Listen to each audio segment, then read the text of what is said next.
मेरा कोई भी नहीं अल्लाह तो सुनाएगा।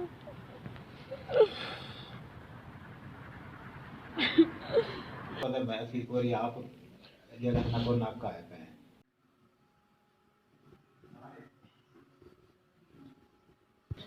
मेरा काम हैगा, ਅਸੀਂ ਦਿਹਾੜੀ ਮਿਹਨਤ ਕਰਨੇ, ਬੱਚੇ ਨਹੀਂ ਹਨ ਤੇ ਮੇਰਾ ਤਾਂ ਉਹਦਾ ਖਰਚਾ ਕਰ ਲੈਣੇ ਆਂਦੇ। ਮਕਾਨ ਕਿਰਾਏ ਤੇ ਲਿਆ ਹੋਇਆ ਆਪਨੇ। ਤੇ ਮਹੀਨੇ ਤੋਂ ਗੁਰਦਿਆਂ ਦਾ ਮਸਲਾ ਬਣ ਗਿਆ ਸੀ, ਬੜੀ ਖਰਾਬ ਹੋ ਗਈ ਸੀ। ਅਸੀਂ ਦਪਾਲਪੁਰ ਵਿੱਚ ਆਇਆ ਸੀ, ਲਾਹੌਰ ਵਿੱਚ ਸਰਕਾਰੀ ਹਸਪਤਾਲ ਵਿੱਚ ਆਇਆ ਸਾਂ।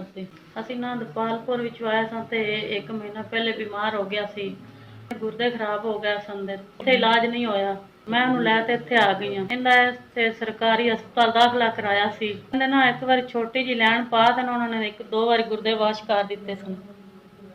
ਕਹਿੰਦੀ ਲੈਣ ਖਰਾਬ ਹੋ ਗਈ, ਉਸ ਤੋਂ ਬਾਅਦ ਲੈਣ ਨਹੀਂ ਚੱਲੀ। ਸਰਕਾਰੀ ਹਸਪਤਾਲ ਨੇ ਕਿਹਾ ਸੀ ਵੀ 1 ਹਫ਼ਤੇ ਬਾਅਦ ਤੁਹਾਡੀ ਲੈਣ ਪਾ ਦੇਣਾ, ਟਾਈਮ ਦਿੱਤਾ ਸੀ, ਉਹਨਾਂ ਨੇ ਨਹੀਂ ਲੈਣ ਪਾਈ। ਤਬੀਅਤ ਬਹੁਤ ਜ਼ਿਆਦਾ ਖਰਾਬ ਹੋ ਗਈ ਹੈ, ਪਰੇਸ਼ਾਨ ਹੋ ਗਏ ਆਂਦੇ।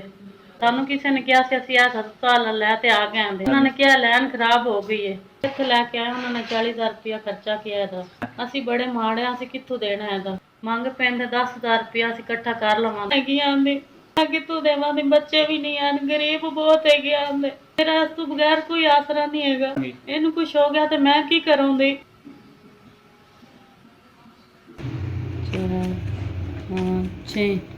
30,000 SPS। ਮੈਂ ਤੁਹਾਡੀ ਬਹੁਤ ਸ਼ੁਕਰਗੁਜ਼ਾਰ ਹਾਂ। ਤੁਸੀਂ ਇਸ ਟਾਈਮ ਸਾਡੀ ਔਖੇ ਟਾਈਮ ਮਦਦ ਕੀਤੀ 30,000 ਦੀ। ਮੇਰਾ ਬਹੁਤ ਕੰਮ ਸੀ, ਬਹੁਤ ਲਾਚਾਰ ਹੈਗਾ ਸਿੱਧਾ। ਇਹਦੀ ਲੈਣ ਪਈ ਹੈ ਤੇ ਇਹਦਾ ਰਸੂਲਾ ਬਣ ਗਿਆ। 40,000 ਰੁਪਇਆ ਸਾਡਾ ਬਿੱਲ ਬਣਾਇਆ ਡਾਕਟਰ, ਜਿਹਦੇ ਵਿੱਚ ਲੈਣ ਪਈ ਹੈ ਤੇ ਰਸੂਲਾ ਬਣਿਆ। 3 ਦਫਾ ਗੁਰਦੇ ਵਾਸ਼ ਹੋ ਗਏ ਨੇ, 4-5 ਦਿਨ ਹੋ ਗਏ ਨੇ ਹਸਪਤਾਲ ਰਹਿੰਦੇ ਨੇ। ਦਵਾਈਆਂ ਸ਼ਵਾਈਆਂ ਵੀ ਦਿੱਤੀਆਂ ਨੇ ਇਹਦੀਆਂ। 40,000 ਵਿੱਚੋਂ 10,000 ਰੁਪਇਆ ਅਸੀਂ ਦਿੱਤਾ। ਬੜਾ ਮੁਸ਼ਕਿਲ ਮੰਗ ਪੈਣ ਤੇ ਲਿਆਂਦਾ ਹੈ। ਆ 30,000 ਰੁਪਇਆ ਤੁਹਾਡੇ ਵੱਲੋਂ ਮਿਲਿਆ ਸਾਨੂੰ। ਤੁਸੀਂ ਸਾਨੂੰ 30,000 ਰੁਪਇਆ ਦਿੱਤਾ, ਤੁਹਾਡੀ ਬੜੀ ਮਿਹਰਬਾਨੀ। ਅੱਲਾਹ ਪਾਕ ਤੁਹਾਨੂੰ ਖੁਸ਼ ਰੱਖੇ ਤੇ ਅੱਲਾਹ ਪਾਕ ਤੁਹਾਨੂੰ ਤੰਦਰੁਸਤੀ ਦੇਵੇ।